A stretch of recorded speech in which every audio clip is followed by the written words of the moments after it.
Hello everyone, welcome to all of you. आप सभी का आपके अपने प्यारे प्लेटफॉर्म कॉन्सेप्ट डिकोडर पे स्वागत है। मैं पीयूष पराशर आप सभी का दिल से कॉन्सेप्ट डिकोडर प्लेटफॉर्म पे स्वागत करता हूं। आशा करता हूं सभी लोग अच्छे से होंगे और सभी का तैयारी काफी जबरदस्त वे में चल रहा होगा। एक बहुत ही इंपॉर्टेंट क्वेश्चन एक डियर स्टूडेंट ने हमारे एक वीडियो में कमेंट करके पूछा था कि सर सिविल इंजीनियरिंग में 10 से 15,000 इतना सारा फॉर्मूला है, कैसे याद रखें सारा का सारा फॉर्मूला। बड़ा अच्छा सवाल था। जेन्युइन सी प्रॉब्लम होती है ना, कि इतना सारा फॉर्मूला आखिर याद ही कैसे रखें, उसके ऊपर से इतना सारा थ्योरी है, उसको याद ही कैसे रखें। तो ये जो प्रॉब्लम है, अगर आप इस तरह के प्रॉब्लम को फेस कर रहे हो तो इसका क्या प्रॉपर सॉल्यूशन है वो मैं आपको आज इस पर्टिकुलर वीडियो में बताऊंगा। ठीक है, मेरा जो पर्सनल एक्सपीरियंस है कि मैंने कैसे इन सब चीजों को अचीव किया, मैं वो आपसे शेयर करने जा रहा हूं। तो सुनिएगा और वीडियो अगर पसंद आए तो लाइक कर दीजिएगा, और यदि किसी को जरूरत है तो उन तक ये वीडियो को पहुंचा भी दीजिएगा। ओके, चैनल को सब्सक्राइब कर लीजिए यदि आप हमें पहली बार देख रहे हैं। I am faculty for civil engineering. हम सिविल इंजीनियरिंग पढ़ाते हैं कॉन्सेप्ट डिकोडर प्लेटफॉर्म पे। तो इसमें सबसे पहला जो पार्ट आता है वो आता है आपका concept learning. Okay, concept learning. ये कंसेप्ट लर्निंग क्या है, आप इसको ऐसे समझिए जैसे हम कोई एक फॉर्मूला के ऊपर चर्चा करते हैं।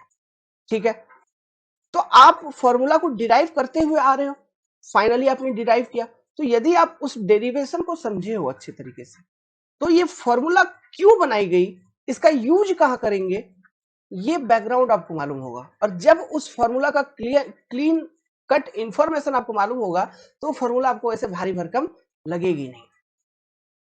समझ में आ रहा है? कोई भी फॉर्मूला, ओके, हमारे पास फॉर्मूला अलग अलग तरह के होते हैं, जैसे इंपेरिकल फॉर्मूला होते हैं, है ना, और बहुत सारे फॉर्मूला तो सीधा सीधा डिराइव हो जाते हैं, जैसे हाईवे में सब बहुत सारे फॉर्मूला डिराइव हो जाते हैं। ठीक है, किसमें? ज्योमेट्रिक डिजाइन में। पेमेंट वाले में चलो कुछ फॉर्मूला हमको याद रखना पड़ता है, लेकिन ज्योमेट्रिक डिजाइन वाले में डिराइव हो जाते हैं। फ्लूइड मैकेनिक्स में तो मैक्सिमम डिराइव हो जाते हैं। सॉइल मैकेनिक्स में तो कुछ है ही, फॉर्मूला तो अलग से कुछ है नहीं, और जो भी है वो डिराइव ही हो जाता है। सॉइल मैकेनिक्स का फॉर्मूला भी चाहे आप कहीं का भी देखो, मतलब सॉइल में बेसिक सॉइल मैकेनिक्स का देखो या फाउंडेशन या और किसी का, स्ट्रेंथ ऑफ मटेरियल में भी सारा सारा फॉर्मूला डिराइव हो जाता है आपका। फिर इसका स्ट्रक्चर एनालिसिस का भी सारा का सारा मैक्सिमम फॉर्मूला डिराइव हो जाता है ना। तो कुछ ही फॉर्मूला है जो इंपेरिकल फॉर्मूला है, अधिक से अधिक 15-20 इंपेरिकल फॉर्मूला होंगे जो हमको अलग से याद रखना है। बाकी सब फॉर्मूला तो डिराइव हो जा रहे हैं। डिराइव हो जा रहा है मतलब उससे अटैच्ड एक कंसेप्ट है, उससे जुड़ा हुआ एक कहानी है। तो वो चीजें समझना जरूरी है। कहने का मतलब है आप जहां पर भी पढ़ें, जिस भी फैकल्टी से पढ़ें, सब्जेक्ट को प्रॉपरली पढ़िए, वो बहुत जरूरी है। जब आप सब्जेक्ट को प्रॉपर वे में पढ़ लेंगे उसके बाद क्या करिए, जैसे आपने एक सब्जेक्ट को कंप्लीट कर लिया, उसके बाद फॉर एग्जांपल हम लेके चलते हैं कि आपने हाईवे इंजीनियरिंग को बहुत अच्छे तरीके से पढ़ लिया है। तो जैसे आपने हाईवे पढ़ लिया तो आप A4 सीट ले लो या फिर एक अलग ही कॉपी बना लो। मैं रिकमेंड करूंगा एक अलग कॉपी बना लो, एक अच्छा कॉपी। 100, 150, 200 रुपये आजकल दाम हो गए, है ना। एक क्लासमेट वगैरह का कुछ अच्छा मस्त सफेद पन्नों वाला कॉपी आप खरीद लीजिए। ठीक है, उसमें ना आप subject by subject short notes बनाते चलना। ठीक है, subject by subject short notes बनाने कहने का मतलब क्या है, जैसे आपने कॉपी खरीद लिया, मतलब आप एक कॉपी ले लीजिए सिंपली। ठीक है, उसमें सब्जेक्ट बाय सब्जेक्ट बनाते चलिएगा। जैसे ये मोटा मोटा कॉपी ले लिया 100-150 पन्ने का, है ना। 100 पन्ना काफी है यार, पूरा सिविल इंजीनियरिंग आ जाएगा उसमें। 100 पन्ने का कॉपी ले लिया, 10 पेज कोई एक सब्जेक्ट, फिर नेक्स्ट 10 पेज कोई एक सब्जेक्ट, फिर नेक्स्ट 10 पेज कोई एक सब्जेक्ट, ऐसा फॉलो करते चलना है। उसमें क्या करना है, जो सब्जेक्ट अभी फिलहाल पढ़े हो, जो सब्जेक्ट, ये सब चीज मैंने किया है अपने लाइफ में, पूरा प्रोसेस किया है, वही चीज मैं आपको बता रहा हूं। जो सब्जेक्ट अभी तुमने पढ़ा उस सब्जेक्ट का क्या करो, उस सब्जेक्ट के अंदर जितने भी फॉर्मूला है, चाहे वो डिराइव्ड फॉर्मूला, इंपेरिकल फॉर्मूला और डेटा फॉर्मूला, ठीक है, फॉर्मूला, फिर डेटा, फॉर्मूला एंड डेटा सीधा लिखते हैं। ठीक है, फॉर्मूला एंड डेटा। डेटा में जैसे किसी का वैल्यू, मिनिमम मैक्सिमम वैल्यू, जैसे रेंज वगैरह, या फिर कोई टेबल वगैरह है, जैसे अब ट्रांसपोर्टेशन का बात करें, डिजाइन स्पीड का टेबल है ना, फ्रिक्शन का फ्रिक्शन वाला टेबल है, फिर क्रॉस फ्लो वाला टेबल है, ये सब चीजें, ये सब हो गए तुम्हारे डेटा, है ना। फिर रेंज वगैरह होता है, किसी का लिमिट वगैरह होता है, तो ये सारी चीजें हैं डेटा। तो आप ना chapter wise, chapter two chapter आप फॉर्मूला डेटा लिखते हुए चलिए, क्योंकि यही वो चीज है जो भूलता है बंदा, और बाकी कुछ नहीं भूलता। अगर आपने कंसेप्ट को ढंग से फॉलो कर रखा है, पढ़ रखा है सब्जेक्ट को अच्छे तरीके से, तो वो तो बिल्कुल नहीं भूलोगे, कभी तुम्हारे जहन से उतरेगा ही नहीं, दिमाग से उतरेगा ही नहीं, भूल जाओगे फॉर्मूला इन डेटा। तो इसको आप ना मतलब जैसे कि मान लो पढ़ते हैं नॉर्मली, तो हाईवे ही पढ़ा तो लगभग मिनिमम 150 से 200 पन्ने का कॉपी तो आपका बन ही जाता है। तो पूरे 150 से 200 पन्ने का जो कॉपी है, उसमें तो सारा कंसेप्ट, कहानी, सब कुछ लिखा हुआ है यार। तो उतना हमको थोड़ी ना शॉर्ट नोट्स में लिखना है, हमको बस फॉर्मूला डेटा लिख देना है चैप्टर वाइज। ये chapter geometry design of highway, उसका फॉर्मूला लिखना चालू किया, और डेटा वगैरह वो खत्म हुआ, फिर हाईवे मटेरियल, उसका फॉर्मूला डेटा लिखना चालू किया, वो खत्म हुआ, फिर पेमेंट डिजाइन, उसका फॉर्मूला डेटा लिखना चालू किया, खत्म। ट्रैफिक, उसका फॉर्मूला डेटा लिखना चालू किया। ऐसा समझ में आ रहा है, फॉर्मूला एंड डेटा। क्योंकि जो आपका मेन कॉपी है वो तो आपके पास पहले से बना हुआ है, दोबारा मेन कॉपी बनाने की जरूरत नहीं है कि वहां से कुछ कंसेप्ट को यहाँ पर भी 3 4 5 लाइन लिखेंगे, जरूरत नहीं। उसके लिए आप वही पढ़ना, अगर भूल रहे हो बार बार तो उसके लिए उसी को पढ़ो। इस वाले कॉपी में केवल फॉर्मूला डेटा को लिखो। क्लियर है, समझ गए। अब देखो तीसरा स्टेज, तीसरा स्टेज आता है रिवीजन का। रिवीजन है ना, रिवीजन। जैसे आपने एक सब्जेक्ट अभी पढ़ लिया, उसका शॉर्ट नोट्स वगैरह भी बना लिया, सब्जेक्ट जैसे ही आपका खत्म हो रहा है, ऐसा करो सब्जेक्ट जैसे आपका खत्म हो रहा है, ठीक है, उसके तुरंत ही बाद आप शॉर्ट नोट्स भी बना लीजिए। एक या 2 दिन का टाइम लीजिए, उसमें उस टाइम के दौरान आप शॉर्ट नोट्स भी उसका बना के कंप्लीट कर। उसके बाद फिर आप दूसरा सब्जेक्ट पढ़ना चालू कर दोगे, ये बात मैं समझता हूं। जब आप दूसरा सब्जेक्ट पढ़ना चालू कर देंगे, तो उस दौरान आप ये पूरा मेन सब्जेक्ट जो मेन कॉपी है मोटा वाला, उसको तो रिवाइज कर ही नहीं पाओगे। कर पाओगे क्या? कर लोगे तो बहुत अच्छी बात, नहीं कर पाओगे, मैक्सिमम 99% नहीं कर पाओगे। जब आप दूसरा सब्जेक्ट पढ़ रहे हो तो पुराना सब्जेक्ट का मेन कॉपी हर रोज रिवाइज नहीं कर पाओगे। तो क्या करोगे, ये जो फॉर्मूला और डेटा वाला कॉपी बनाए हो, इसको रिवाइज करते रहो, क्योंकि जो कंसेप्ट जुड़ा हुआ है ना, जो भी कंसेप्ट पढ़े हो, वो सब कुछ इससे अटैच्ड है। और तुमने अभी रिसेंटली कंसेप्ट पढ़ा है, रिसेंट ये कॉपी बनाए हो शॉर्ट नोट्स, नया सब्जेक्ट पढ़ रहे हो, तो पिछला सब्जेक्ट का कंसेप्ट अभी तुम्हारे मन में है, याद है। तो जैसे दूसरा सब्जेक्ट आप पढ़ रहे हैं, दिन भर पढ़ाई किया, तो शाम के समय आप बैठा, ये 10 पन्ने को अपने को रिवाइज करना। जैसे आप इसको देखेंगे पढ़ना चल, अच्छा एसएसडी, पूरा कहानी एसएसडी का दिमाग में चलेगा, क्योंकि ताजा ताजा पढ़े हो। ओएसडी पूरा कहानी चलेगा उसका, है ना। शॉर्ट नोट्स में भी ऐसा लिखना, थोड़ा कुछ बना के, मतलब ज्यादा लिखने वाला काम नहीं है। ओएसडी, ये OSD formula, formula parameters, diagram, diagram show करना उस फॉर्मूले से रिलेटेड, ताकि जैसे शॉर्ट नोट्स देखो पूरा छवि क्लियर हो जाए। अगर वहां पे कोई डायग्राम एसोसिएटेड है, उसको डाल दो, वो जरूरी है ना, पूरा पिक्चर क्लियर हो जाएगा। तो जैसे ही चीजों को देखोगे, तो तुम, आपका क्या होगा, जो मेन कॉपी है उसमें जो कंसेप्ट है, वो अभी रिसेंटली चूंकि आपने पढ़े हैं, तो वो आपको याद आने लगेंगे। ये चीज आप डेली करिए। जब नेक्स्ट सब्जेक्ट आप न्यू सब्जेक्ट को पढ़ रहे हैं, उस दौरान इस चीज को डेली करिए। मैं करता था, समझ में आ रही है बात, इस चीज को डेली करिए। अब जो फोर्थ इंपॉर्टेंट पॉइंट है, ये रिवीजन समझ में आया, इस चीज को डेली करिए। कब तक? कम से कम तब तक जब आप न्यू सब्जेक्ट को पढ़ रहे हैं, उस दौरान तो पिछला सब्जेक्ट का ये फॉर्मूला आपको डेली रिवीजन करना है। Next and most important part, question solving.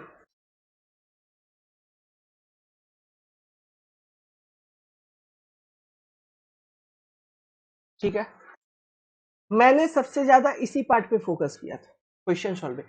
Short notes बनाया था, डेटा बनाया था, मैं रेगुलर रिवाइज करता था। मान लो एक दिन कभी नहीं कर पाया, तो नेक्स्ट दिन तो करता ही करता था, 100% रिवाइज, रिवीजन में करता करता था। समझ में आ रहा बात। लेकिन क्वेश्चन सॉल्विंग, यहां मैंने क्या किया था, देखो हम लोग के माइंड में उस समय, आज के टाइम पे बहुत सारे एग्जामिनेशन हैं, है ना।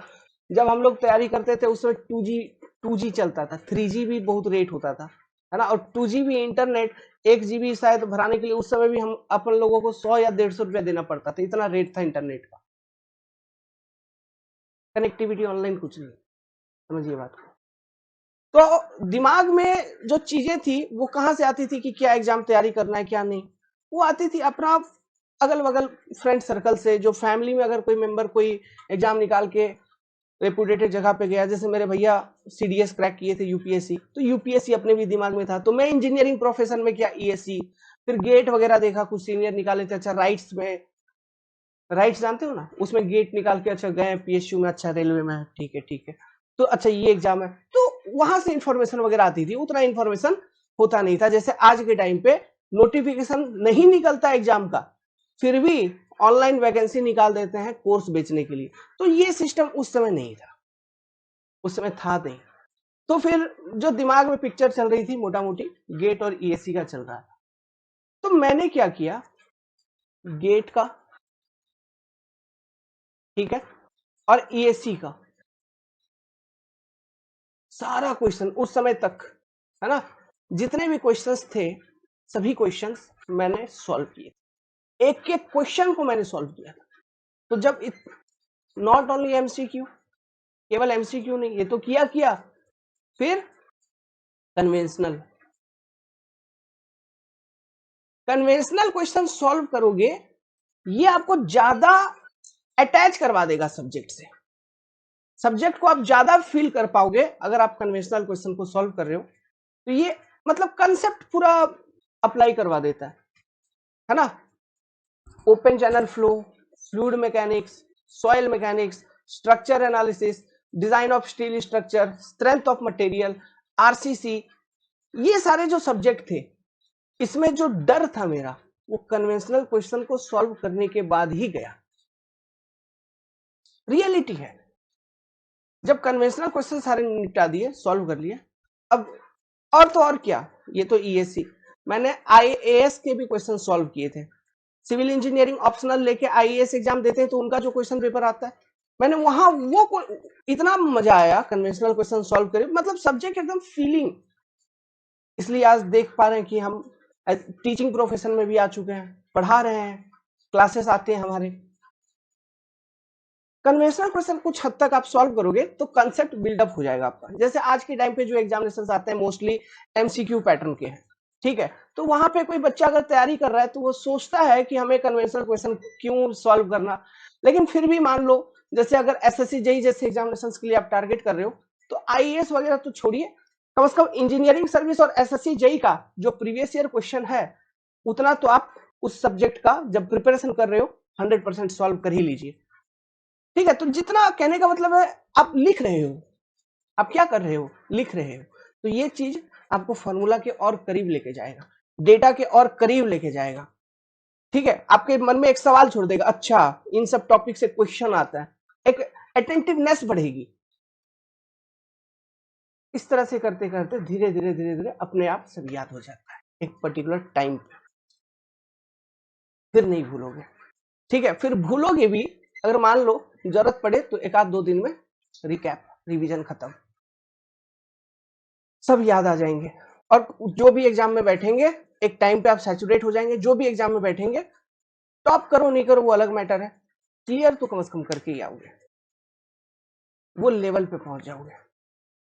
समझ रहे बात को, आप इन सब चीजों को फॉलो कीजिए, इसके लिए डेडिकेशन चाहिए डेफिनेटली, अगर आप प्रिपरेशन कर रहे हैं। शॉर्टकट किसी चीज का नहीं होता दोस्त, शॉर्टकट किसी का नहीं होता, शॉर्टकट तुमको ऑनलाइन इधर उधर इन सब चीजों में दिखेगा, लेकिन वो चीज आपके लिए नहीं है।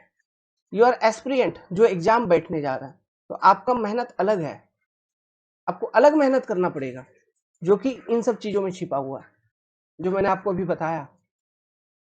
समझ रहे बात को, मेहनत करिए इस तरह से। आजकल तो कितने सारे क्वेश्चन बैंक है, तो इतना सारा क्वेश्चन बैंक है, आप जब सॉल्व करोगे तो ऑब्वियसली, ठीक है, चीजें देखिए, क्वेश्चन सॉल्व करने का भी एक ये होता है कि जैसे आप सब्जेक्ट को अभी पढ़ लिए हो, बहुत अच्छे तरीके से पढ़ लिया, आपको कॉन्सेप्ट सब मालूम है सब्जेक्ट का, अब क्वेश्चन सॉल्विंग करने के लिए बैठे, तो ना आप मतलब कोशिश ये करिए कि बिना सॉल्यूशन देखे क्वेश्चंस का आंसर हम दें, क्वेश्चंस को समझिए, समझने की कोशिश करिए कि पूछ ही क्या रहा है, किस पर्टिकुलर टॉपिक से पूछ रहा है, क्या बोल रहा है, इसमें क्या सही है क्या गलत है, क्या डेटा दिया है क्या नहीं दिया है, मैं कैसे निकालूं।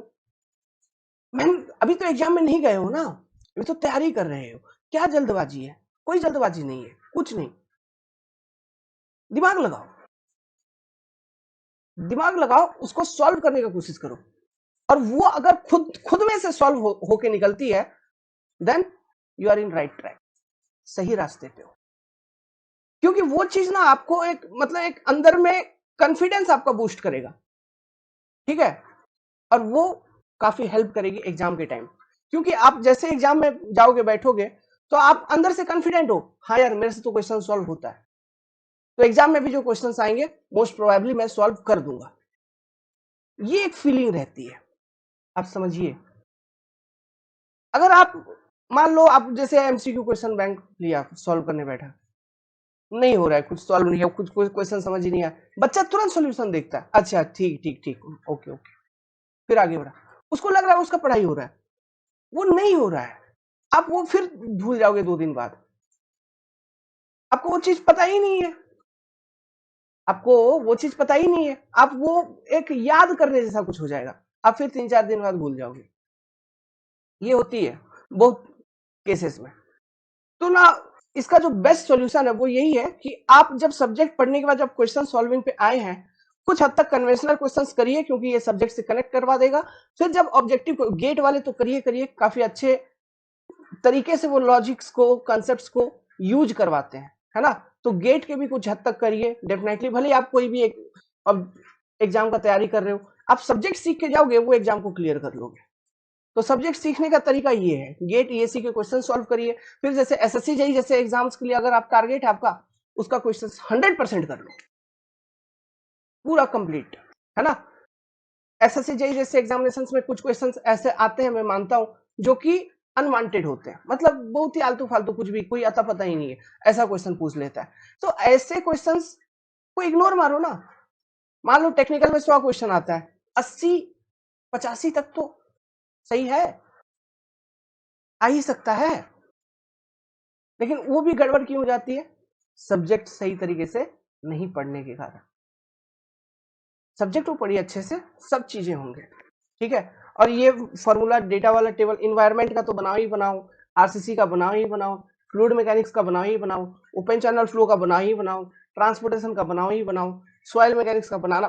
देखो सॉइल मैकेनिक्स में टीवी टीवी निकालने का फॉर्मूला आता था कंसोलिडेशन में, कितना बड़ा था, मैं उसको बार बार लिख लिख के प्रैक्टिस करता था, क्योंकि मेरे को मालूम है वो इंपॉर्टेंट फॉर्मूला, उससे एग्जाम में क्वेश्चन आएगा, गेट देने गया उससे क्वेश्चन आया ही आया, तो फॉर्मूला मेरे को सीधा याद था माइंड में।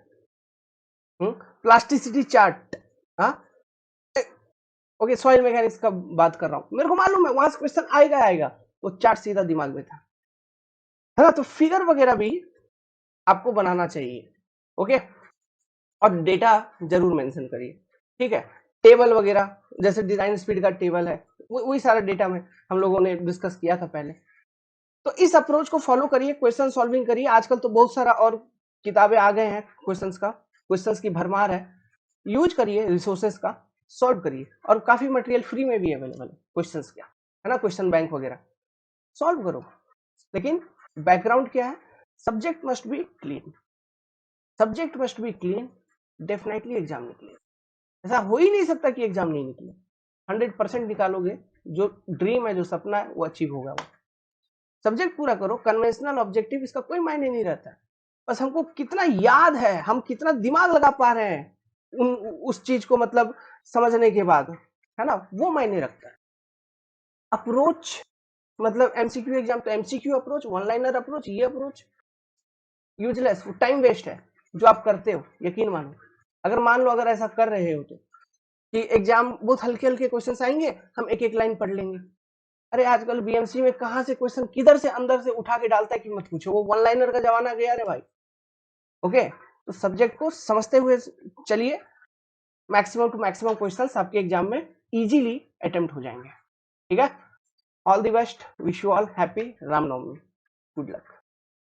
हाँ, अब इतना कुछ अगर देख रहे हो तो बोल देता हूँ, सब्जेक्ट सब्जेक्ट बोल रहा था, अगर आपको प्रिपरेशन करना है एसएससी जेईई 2023 के लिए, अभी सामने तो और कोई एग्जाम मेरे को ढंग का दिख नहीं रहा है, तो इसलिए मैं बोल रहा हूँ एसएससी जेईई 2023। बाकी और भी कोई एग्जामिनेशन आप प्रिपेयर करना चाहते हो, जैसे हरियाणा जेईई, ओएसएससी जेईई, तो आप हमारे पास आ सकते हो प्रिपरेशन के लिए। ओएसएससी जेईई का हमारे पास कंप्लीट क्लास अवेलेबल है, हरियाणा जेईई का हमारे पास कंप्लीट क्लास अवेलेबल है, एसएससी जेईई का हमारे पास कंप्लीट क्लास अवेलेबल है, technical, civil. Okay, download the concept decoder android application, और डाउनलोड करने के बाद वहां पे आपको क्लासेस मिल जाएंगे, आप क्लासेस को ज्वाइन कर लीजिए। All the best.